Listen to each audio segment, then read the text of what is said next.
Meghan Markle's recent comment, comparing the public's reaction to her marriage to Prince Harry with South Africa's response to Nelson Mandela's release from prison, has sparked intense backlash. In an interview with an American magazine, Meghan suggested that the joys surrounding her wedding mirrored the celebration of Mandela's liberation, a historical moment that marked the end of apartheid and decades of suffering. This comparison was perceived by many as an exaggerated sense of self-importance, drawing outrage across social media and various media outlets. Critics view the remark as evidence of Meghan's inflated self-image, especially given the immense political and cultural weight Mandela's release held for South Africa and the world.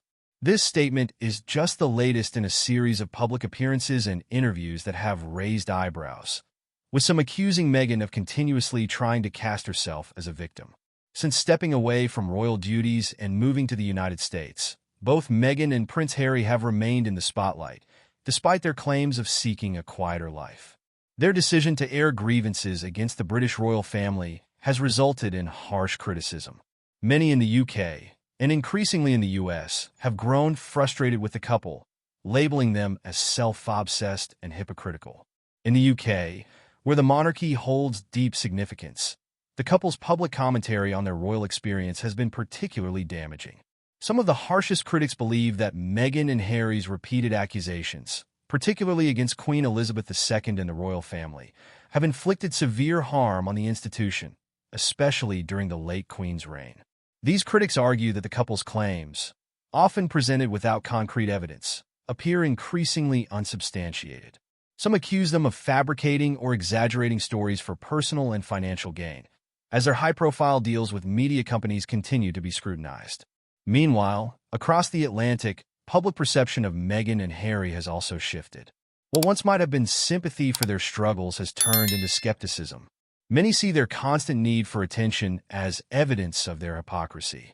Their simultaneous claims of desiring privacy while engaging in numerous high-profile interviews and media ventures have left many questioning their sincerity. Donald Trump, in a recent interview with GB News, echoed these sentiments by labeling Meghan and Harry as self-serving and dishonest. His criticism reflected a broader sentiment that is growing in both the UK and the US, that the couple's endless media appearances are less about raising awareness on important issues and more about sustaining their own celebrity status. Trump's interview also touched on other significant political issues. He particularly condemned Nicola Sturgeon, the former First Minister of Scotland, over her handling of the gender reform bill. This legislation, which aimed to simplify the process for individuals to change their gender, became a major controversy in Scotland, especially after the case of Isla Bryson, a double rapist, who was initially sent to a women's prison. Trump blamed this scandal for contributing to Sturgeon's political downfall, painting a picture of failed leadership and misguided policies. For Meghan and Harry, however, the mounting criticism raises uncomfortable questions about their future relevance. As public interest in their grievances wanes, they risk being seen as relics of a controversy that no longer holds the attention it once did. Accusations of narcissism and opportunism are growing louder, and many speculate that their once promising brand may collapse under the weight of their own contradictions. Amidst the drama surrounding their personal and professional choices, the couple's constant presence in the media may eventually lead to their greatest fear: irrelevance.